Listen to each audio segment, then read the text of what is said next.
Hello and welcome to Your Business, Your Wealth. My name is Paul Adams, and I'm joined, as always, by Corey Shepard. And today we have got a hot topic for you. In December, Elon Musk tweeted out this just a very simple short tweet that has a lot of fun behind it. And it's this idea. That he bought a controlling interest in the mall store Hot Topic. And we were like, what, is this the next GameStop? That may or may not be true. I have no idea. Corey just said that. That's usually reserved for my territory on the podcast, but Corey, that may or may not be accurate. I would definitely check Snopes. But what he did post was 50 cognitive biases that should be taught to every kid in school. And as we were looking through it, we just realized that a bunch of these biases affect even how we think about our money. So today we are jumping right into this. But as you hit one of these biases that most resonates with you, if you're watching on YouTube, put it in the comments. It makes a big difference, has a chance to help the algorithm, help other people find this content that may be valuable to them. You simply posting a comment, liking the video, sharing on social media could well be the thing that helps someone you care about get on the path to financial independence where they may not have otherwise, or may have ended up just, hitching their wagon to big box financial retail and all of the things that come along with that. So to keep us on pace, because and also, go ahead. There's 50 of them. Oh yeah, I guess we're saying the same thing.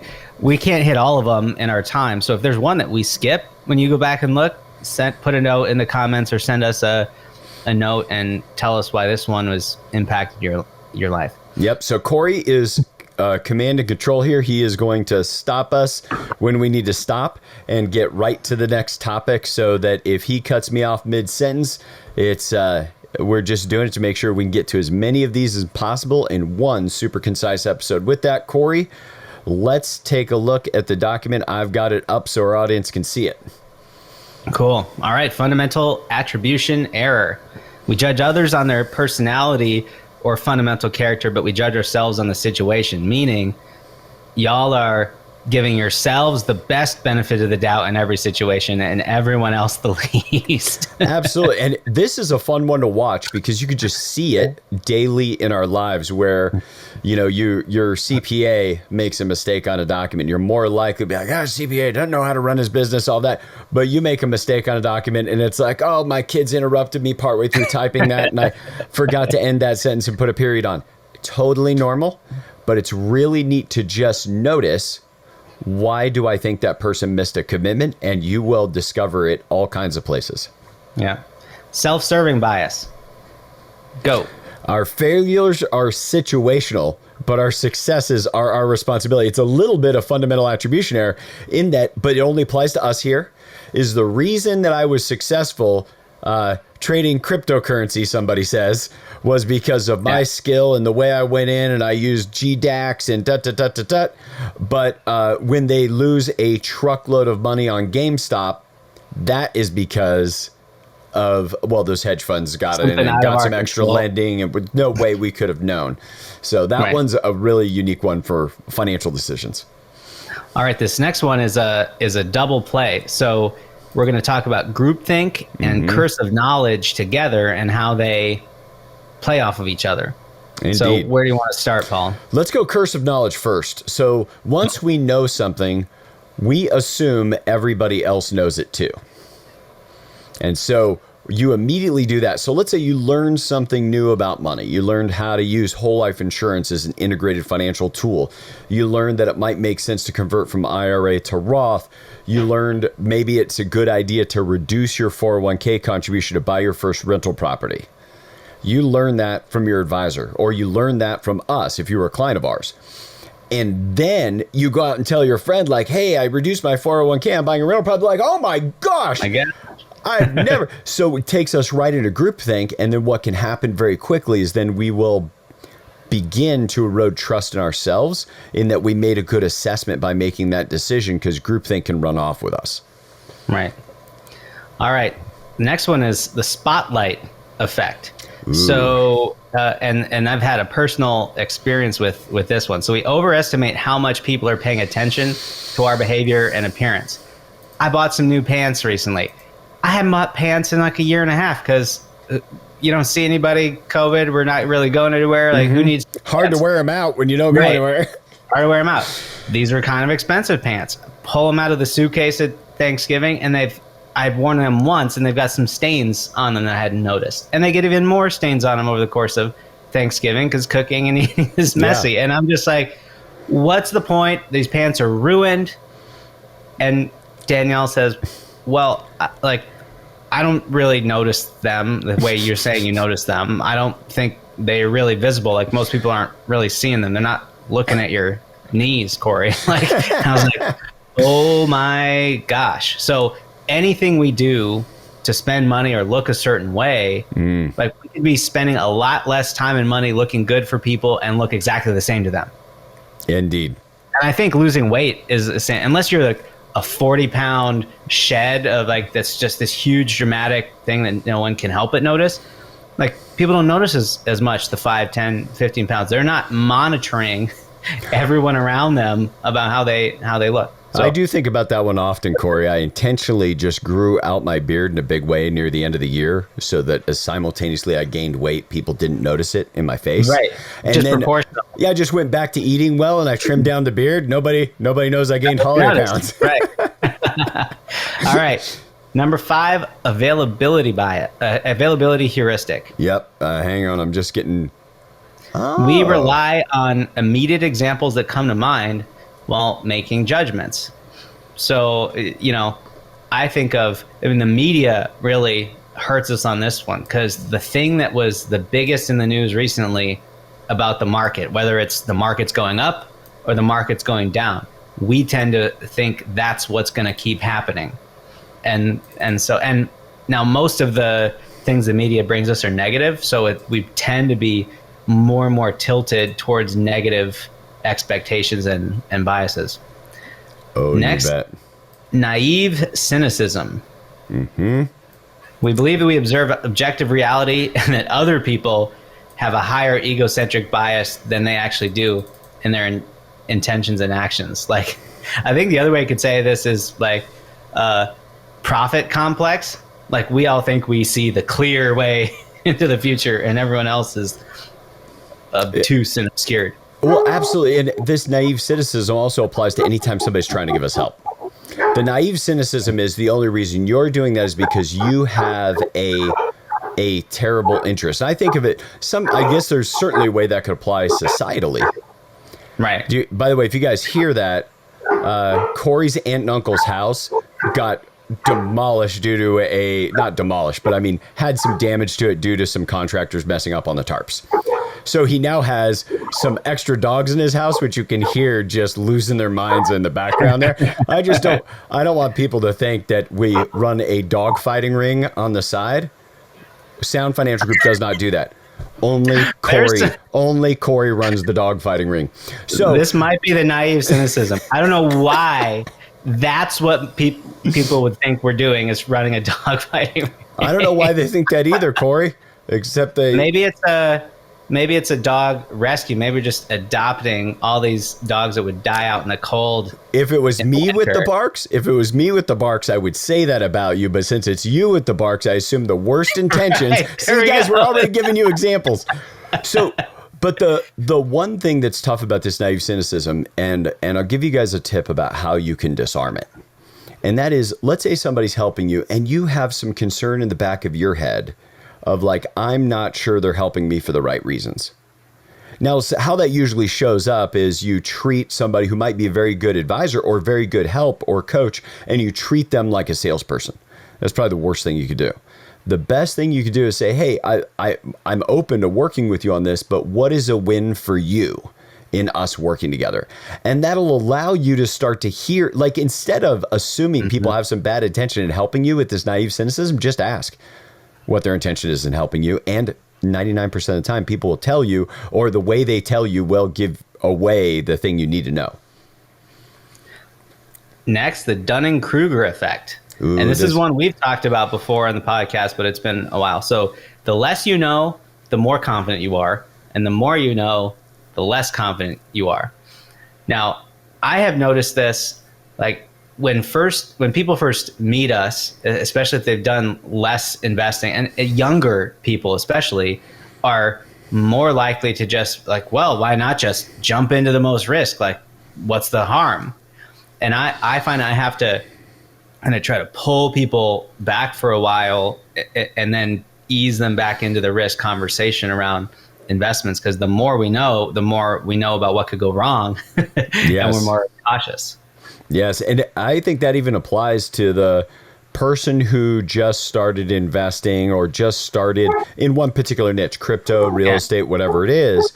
And if you talk to them, they will speak with a level of confidence about what they're talking about that the expert wouldn't. Right. Yeah. Yeah, totally. Next is anchoring. I love this one. We rely on the first piece of information introduced while making decisions. So, the first thing that came to mind here for me was down compared to what? Well, meaning, right before you hit that, just to give people one background, they'll see this every day, is like you see an item that was regularly $900 and it's discounted to $600. And what your brain believes, even though you never saw that product before, you haven't done a comparative analysis of anything else. You just see the $1,000 with the red mark through it and 600 below and a big sign that says on sale.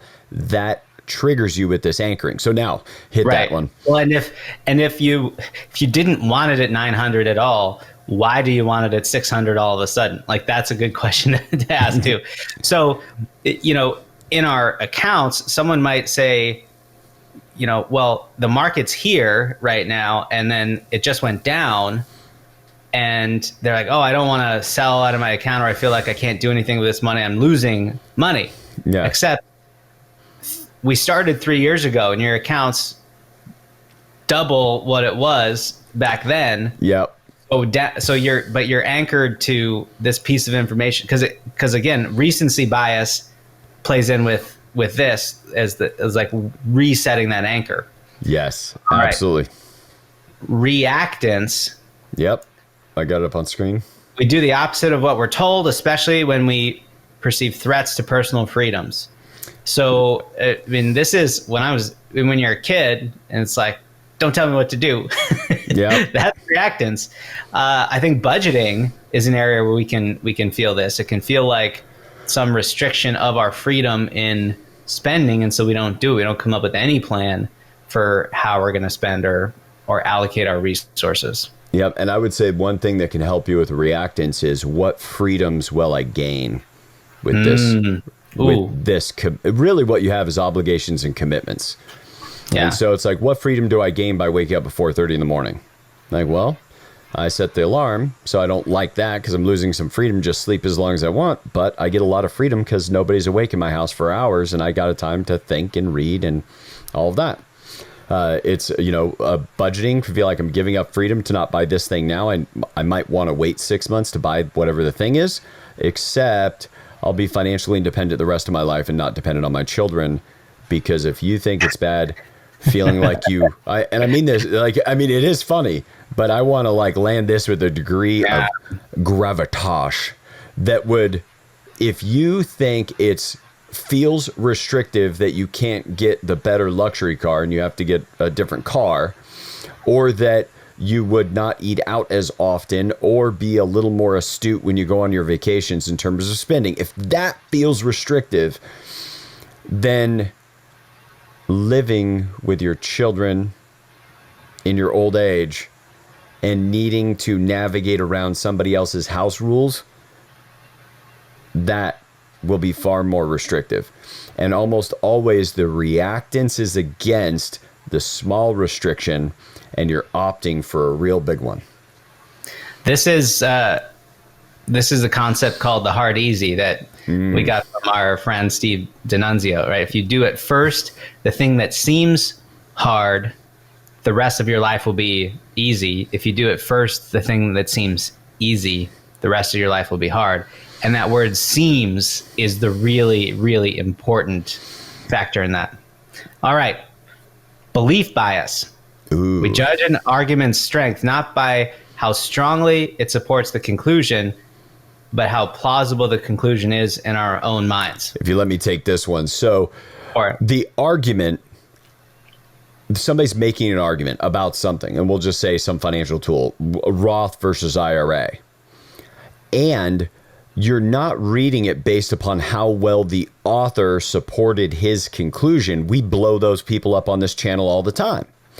But it's just, you already like, if it's talking about the positive of Roth and you already like Roth, you read the article already agreeing with it, and you're not even digging in to be appropriately, make the author accountable enough to like, did you actually support your argument here? Or did you just say the thing that agreed with me?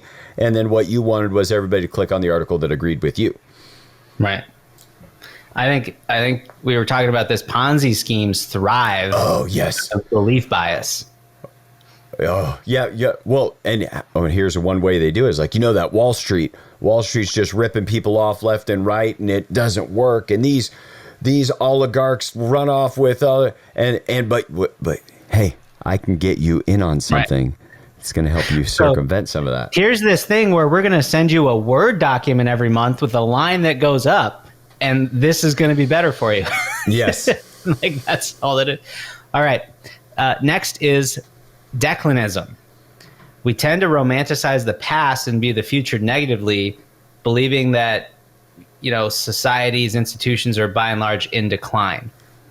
And it's like, those were the good old days. Kids had it. Kids were more respectful back then.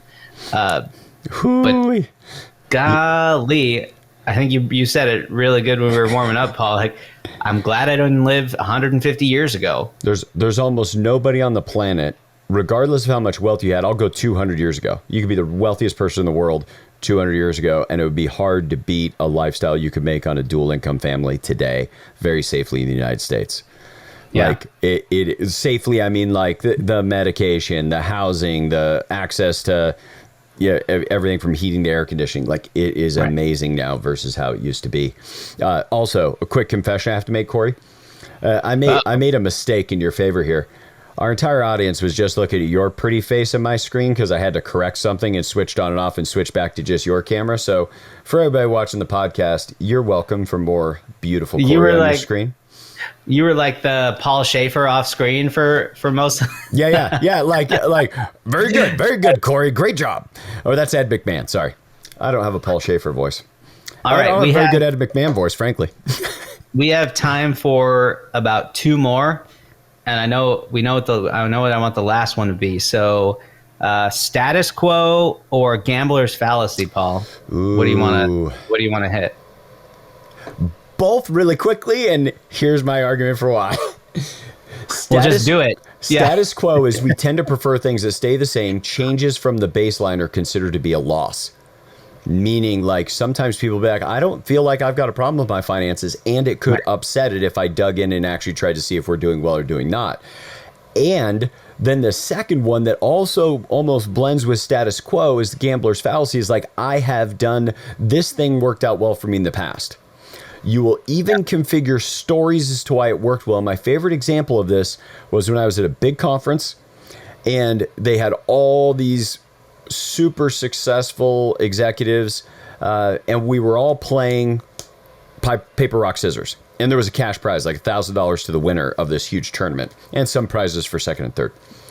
And everybody's getting so invigorated, and the host of the conference is going around interviewing people, putting a mic in their face and saying, so what was your technique? And people came up with all these reasons why they were doing what they're doing. And then he gets to the end, and he just, after he congratulates everybody and wins the money, all that, he says, what the statistical likelihood was of you winning each time? Exactly the same. There was no trick. There was no way any of you could get ahead in this game. It's a coin flip. I was going to use coins, but I wanted you guys to think you had a hand in it. And what was funny was it was about 2006, near the end of 2006 or beginning of 2007. The market was super high in real estate, all of that. And the guy who had this conference like, you guys may have all kinds of reasons why you've had a lot of success over the last 3 years. But the reflection you need to be in is, did you just throw the right thing against your opponent enough times, and what's lifting you up? And you should have seen this guy. He had a mortgage company with like 800 employees that was in the room. And I watched this man go white because he realized, and he began winding. He still lost everything. He still couldn't wind down that company as fast as he wanted. It was amazing. So, all right, now for our final, All right. Corey. The IKEA effect. Ooh, We place higher value on things we partially created ourselves. Uh-huh. So I'm going to turn this one around. We want to use this bias to our advantage. This is why couples need to plan their future and their finances together, because then you both will enjoy whatever that result is more and have more stake in it. If just one person is creating it, then that other one is kind of along for the ride and they won't enjoy the journey as much. And So they won't take ownership in it. They Right. may not, and I mean this seriously, like if you're not part of what creates your financial independence for 20, 30 years of old age, if one spouse opts out of that and the other spouse handles it well, what's it feel like, the unknowing of how you got there? Like it can't be possibly as enjoyable as it would be to have had a hand in Right. it. So for this, guys, this high-res version we found, which is not easy to find online, we have it available where you can link to it in our episode page for this episode. So just go into show notes, click on this episode page, and you're going to get things you could tweet out on social media. You could get just the audio version. You get links to the podcast or the YouTube, and you're going to be able to get this document and download it.